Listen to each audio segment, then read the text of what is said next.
भूत करने की योग्यता किसी भी द्रव्य में नहीं है।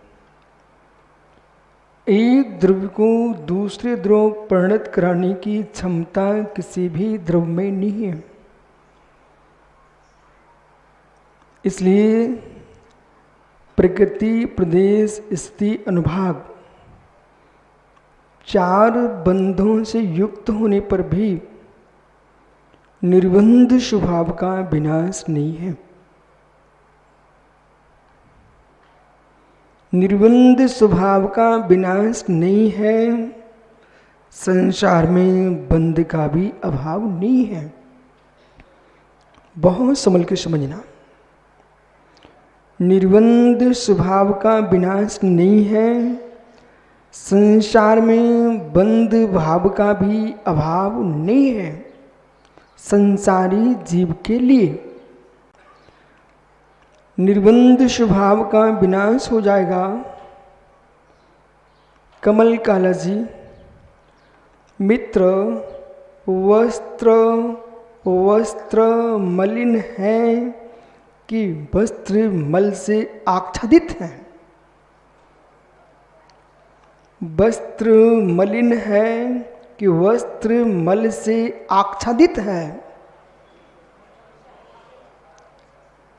वस्त्र मलिन नहीं है तो फिर पदम कक्का से पूछना धोते क्यों हो। और वस्त्र मलिन ही है तो सुभाष पंडित से पूछो धोते क्यों हो। मलिन नहीं है तो धोते क्यों हो। मलिन ही है तो धोते क्यों हो।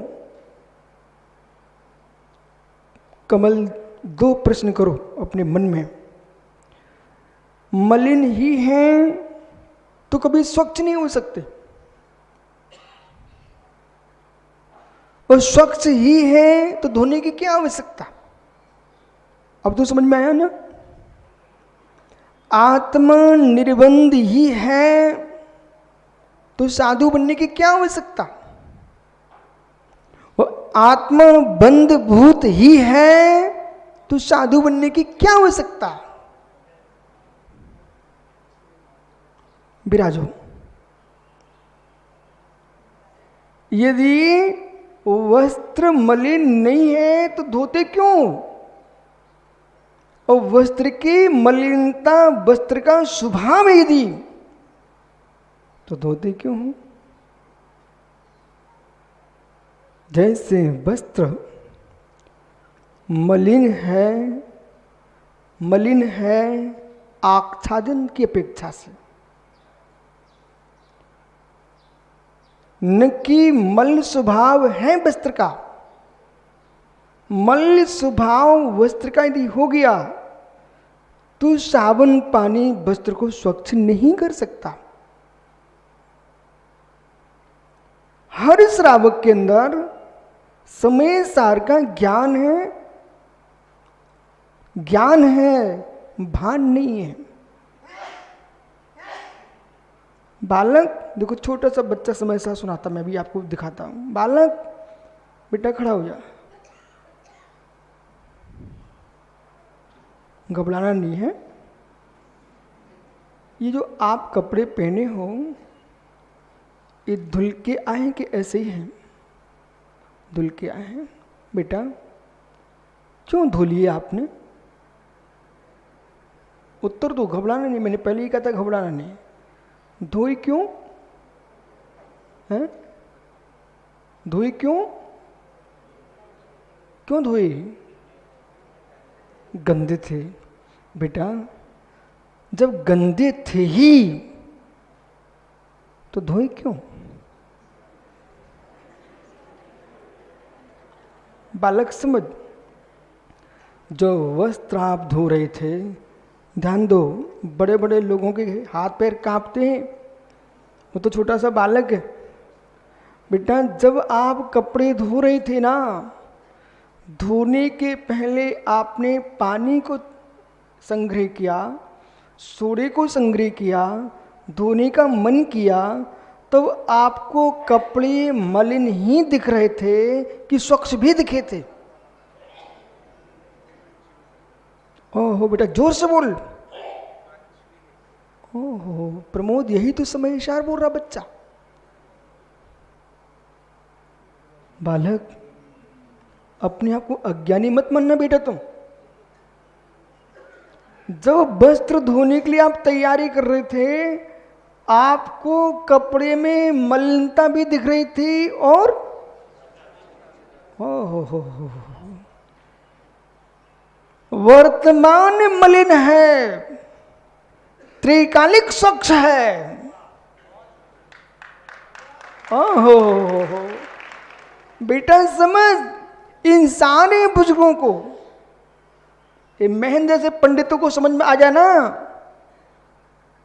तो कपड़े धोना बंद कर देंगे, आत्मा को धोना प्रारंभ कर देंगे।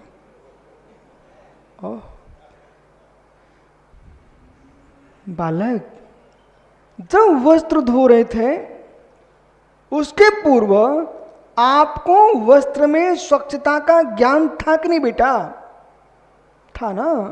स्वच्छ है इसलिए धोने बैठे थे। यदि स्वच्छ न होता तो यहाँ का जो शैलेश भाई ना, उससे पूछना, मित्र गिरिडीह के कोयले को कितने साबुन से धोया आपने? गिरिडीह के कोयले को कितने साबुन से धोया? बगल में गिरिडीह है ना, वहां बहुत कोयला निकलता बेटा। गिरिडीह के कोयले को कितने साबुन से धोया? किसने धोया? कब धोया? स्वच्छ करने के लिए। जो कभी स्वच्छ न था, न है, न होगा, उसे धोने का पुरुषार्थ नहीं किया जाता है। जो स्वभाव में स्वच्छ है, त्रिकालिक स्वच्छ है, पर्याय में अस्वच्छ है, पर्याय में मलिनता है। वो मलिनता कपड़े में कपड़े के कारण है, यानी मलिनता वस्त्र में वस्त्र के कारण है, या बाहर का मल लग गया है। बाहर का मल कहां से आ भैया तू? अच्छा तुम मध्य प्रदेश के हो, ये बात है। अरे ज्ञानी, मलिनता वस्त्र में बाहर से आई है, इसलिए बाहर निकल सकती है। ओह, जो मेहमान होता है निरंजन सागर जी, उसको जाना ही पड़ता है। ये आगंतुक है, ये वास्तव भी नहीं है। आगंतुक को जाना ही पड़ता है, और घर वाला कहीं भी चला जाए आना ही पड़ता है। ऐसे ज्ञानियों कर्म आगंतुक है, वो चैतन्य ज्ञान घन भगवान आत्मा वास्तव है, वो कहीं से आई नहीं है, जाएगी भी नहीं।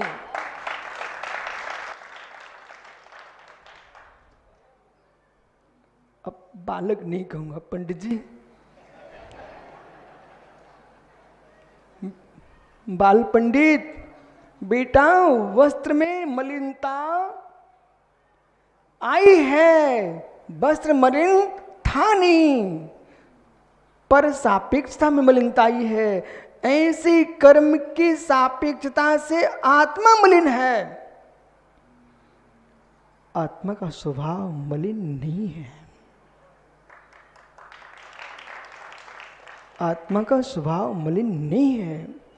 तो जैसे इस जीव ने वस्त्र की मलिनता को जान करके धोने के पहले स्वच्छता को देख लिया, ऐसे ये योगी स्व जितने मुर्जात बैठे बेटा, ये सब कपड़े धो रहे हैं, लेकिन धागे वाले नहीं। धागे छोड़ करके धागों में नहीं जाता योगी। ये धागे वाले कपड़े नहीं धो रहे हैं। जो चैतन्य भगवान आत्मा में कर्म का मल लगा हुआ है, उस चैतन्य आत्मा को वेद विज्ञान के पानी से धो रहे हैं। अब आइए, अब समझो। ज्ञानी पाकिस्तानी, खड़ा हो जा। देखो लोगों ने मुझे देखना बंद कर दिया बेटा, सब तुम्हें देखने लगे। आप गलत नहीं मानना, वो वास्तव में पाकिस्तानी है। अरे पाकिस्तान से भारत में रहने लगा, आप कोई आतंकी मत समझना उसको, सच्चा जैन श्रावक है। यानी भावों की दशा देखो, हर व्यक्ति के उपकारों पर दृष्टिपात करो। करो सुब्र सागर आए क्या? कल बेटा अपन लोग वंदना को गए थे। वंदना करते करते जितने डोली वाले मिल रहे थे, आदेश, शैलेश, कुछ डोली वाले तो नमोस्तु बोल रहे थे, कुछ कह रहे थे जोहार महाराज।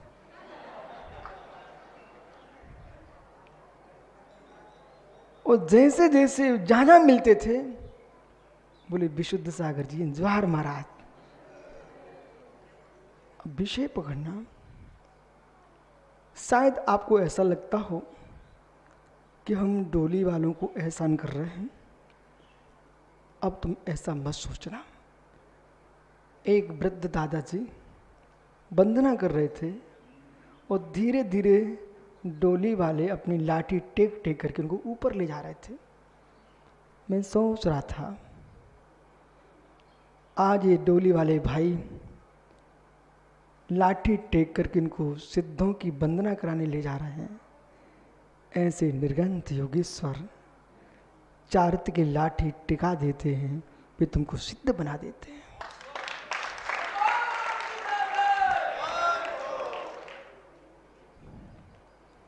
अभी अभी एक भैया आया, बोले महाराज जी मेरा नाम सुखदेव है। क्या बोलता है? मेरा नाम सुखदेव है, मेरा काम शुरू हो गया महाराज, आप आ गए। बोले मेरे बारे में भी कुछ कह देना सबसे। आप सोचो, हर व्यक्ति की दृष्टि साधु के प्रति कैसी होती है। मतलब ये ध्यान रखना, आप पास में आ जाते हो तो लगता है कि शैलेश मात भक्त है। जो पास में नहीं भी होते हैं उनके हृदय में भी साधु प्रति भक्ति होती है।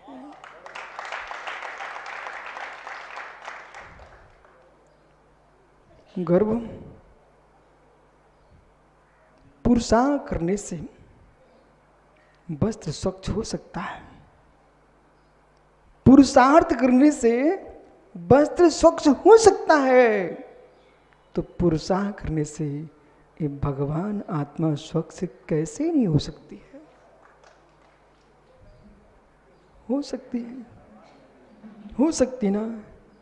पुरुषार्थ करने से आप यहाँ तक आ सकते हो, तो पुरुषार्थ करने से जहाँ महावीर स्वामी विराजते हैं उस सिद्ध सलाह पर भी हम जा सकते हैं। अब सुनो बेटा ध्यान से, बैठो।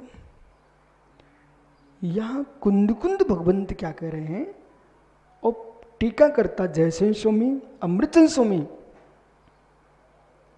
73वीं गाथा पर व्याख्या करते समय दिनेंद्र भैया आचार्य जयसेन स्वामी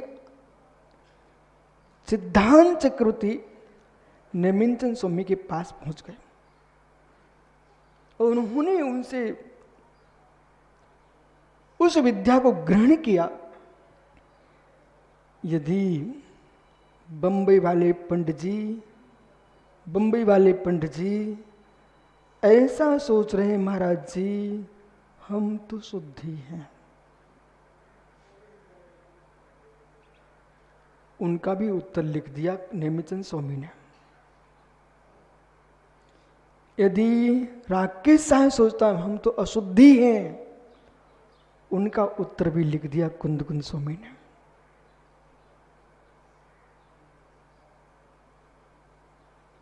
और आप न्याय शास्त्र को जाने बिना अध्यात्म विद्या समझना चाहते हो, नहीं समझ पाएंगे। पंचाशती का ग्रंथ चल रहा है, आत्मा जैसे स्वामी को लगा कि विषय अधूरा न छूट जाए,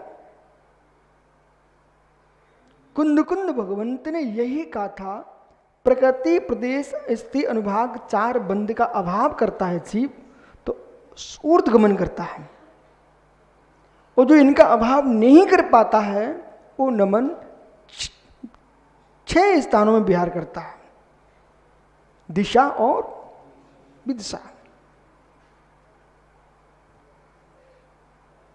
अब यहां कह रहे हैं कि यदि हम शुद्धि मान लें तो क्या दिक्कत। कल एक गाथा आपने पढ़ी थी, आज दूसरी गाथा पढ़ना है, और फिर जितनी मुमुक्षु जीव यहाँ हैं देश में है उन्हें समझना चाहिए वस्त्र में मलिनता आई है, वस्त्र मलिन नहीं है ये भी सत्य है, वस्त्र मलिन है ये भी सत्य है।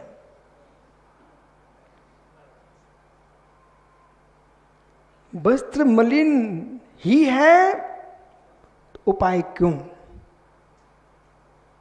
वस्त्र मलिन नहीं है तो कैलाश भैया उपाय क्यों?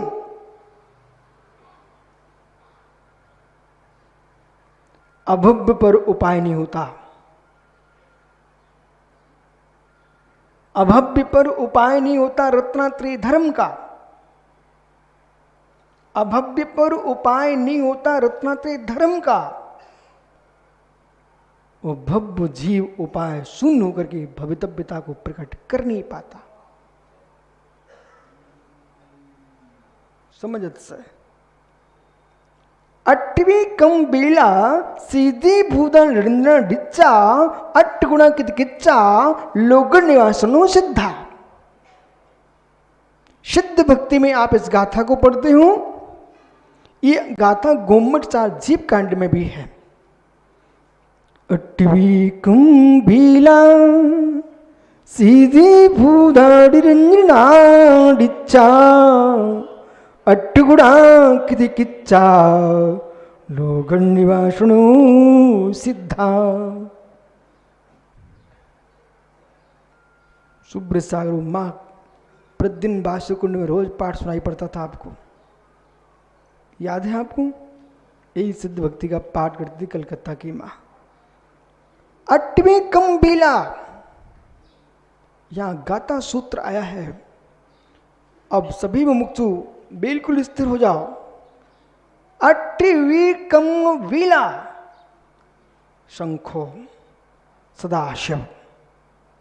पूर्व गाथा को गाथा में लगाइए, शंखो सदाशिव। विश्व सागर आए क्या? महात्मा जी, उपाय सिद्ध अनुपाय सिद्ध। हम जैन हैं, जैन शब्द सुनते ही आपको मोक्ष और मोक्ष मार्ग दिखाई देना चाहिए। जितनी युवा बैठे बेटा समझ लो ध्यान से, जैन शब्द कोई जाति नहीं है, जैन शब्द कोई पंथ नहीं है, जैन शब्द कोई परंपरा नहीं है, जैन शब्द रूढ़ी नहीं है, जैन शब्द अनिवार्य संज्ञा है। क्या है? अनिवार्य संज्ञा है। जैसे ही टोंगिया जैन शब्द आया, वो हर व्यक्ति के नाम के आगे जैन लिखा ही होना चाहिए। सोहनलाल बढ़ जाते हैं ना, गंगवाल, मित्र सोहनलाल जैन गंगवाल, ये शब्द लिखना चाहिए। और जहां मात्र कमल कासरी काला लिखता है, नहीं, कमल जैन काला। बोले महाराज ऐसा क्यों? मित्र समझो मैं क्या बोल रहा हूं। एक तो आपके देश में गणना कम हो रही है, सो तुम्हारी कोई महिमा नहीं है। आप लाखों में नहीं है, आज भी जैन भारत में करोड़ों में है आज की तारीख में, लेकिन काले गोरे के चक्कर में आपकी गिनती नहीं पहुंच रही है। इसलिए आपको गणना में जैन लिखना बहुत अनिवार्य है। अस्तित्व को बचाना है तो ये व्यवहार की बात है। आइए परमार्थ की ओर। जब लिखा कमल जैन, जैन शब्द लिखा है बोटू भैया, जैन शब्द अनव्यर्थ संज्ञा, ये यहां विषय क्या चल रहा है? जैन संज्ञा अनव्यर्थ संज्ञा। जिन्हा देवा यश्चासो जैना, जिन्हें देव जिसके उसका नाम है जैन। जिन्हें देव जिसके उसका नाम जैन। सारस्वत हैं, समझते हैं क्या? आपने तद्धित में अपत्यर्थ नहीं पढ़े क्या? अपत्यर्थ नहीं पढ़े क्या? तो क्या है अपत्यर्थ में?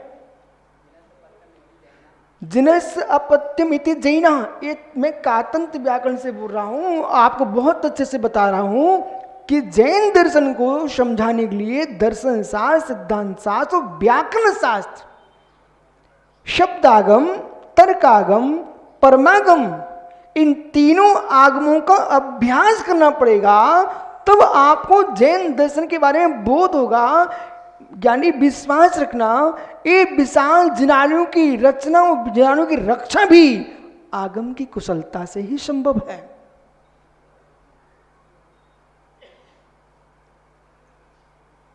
अपत्यर्थम, अपत्यर्थम, अपथ्य अर्थ कहां से बोल रहा हूं? संस्कृत व्याकरण से बोल रहा हूं, कातंत्र रूपमाला से बोल रहा हूं। ये जैन व्याकरण है और भारत का विशिष्ट व्याकरण जैनेन्द्र व्याकरण। जैनेन्द्र व्याकरण महात्मा जी सागर जी आचार्य पूज्यपाद सुमनि लिखा हुआ है। जैनेन्द्र व्याकरण। अपत्यर्थम जिनसपत्यम इति जैना। जो अपत्य यानी संतान, जिनकी है संतान, जो उसका नाम, जिनके वृषभ है वे हैं जिनेन्द्र। जिन वृषभ, इंद्र नहीं लाना यहां पर। जिन, मैं ये सब क्यों आपको समझा रहा हूं? ये छोटे छोटे बच्चों को मालूम ही नहीं है। ओहो, बताऊं आपको क्या? शैलेंद्र अपने मित्र से पूछो, गरीब है कि पैसे वाला? पूछो जल्दी, समय नहीं मेरे पास। क्या बोले? यानी पैसा है कि नहीं घर में? ओह गरीब, ओह भोले गरीब, खड़े हो जाओ। ये गरीब दिख रहा आपको? भैया गरीब होना तब भी काम चलेगा। क्या नाम है गरीब जी? सुधीर नाम है गरीब जी का। सुधीर भैया एक बालक गरीब था,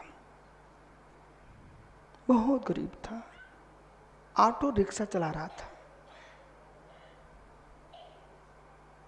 एक दिन आपके जय निशांत को मिल गया। तो उन्होंने कहा, ओ धनपति सेठ, कहाँ घूम रहा है? सुधीर गरीब की आंखों में आंसू आ गए। बोले, आप तो विद्वान हैं, कम से कम आप लोग ही हम गरीब का उपहास मत करो। मैं गरीब आदमी हूं। पुनः जय भैया कहते हैं, ओ सेठ जी, क्यों ये कपड़े फटे पहने ऑटो रिक्शे पे बैठे हो? सुधीर उस गरीब की आंखों का पानी जय निशांत पंडित जी के पैरों तक आ गया। बोली, क्यों?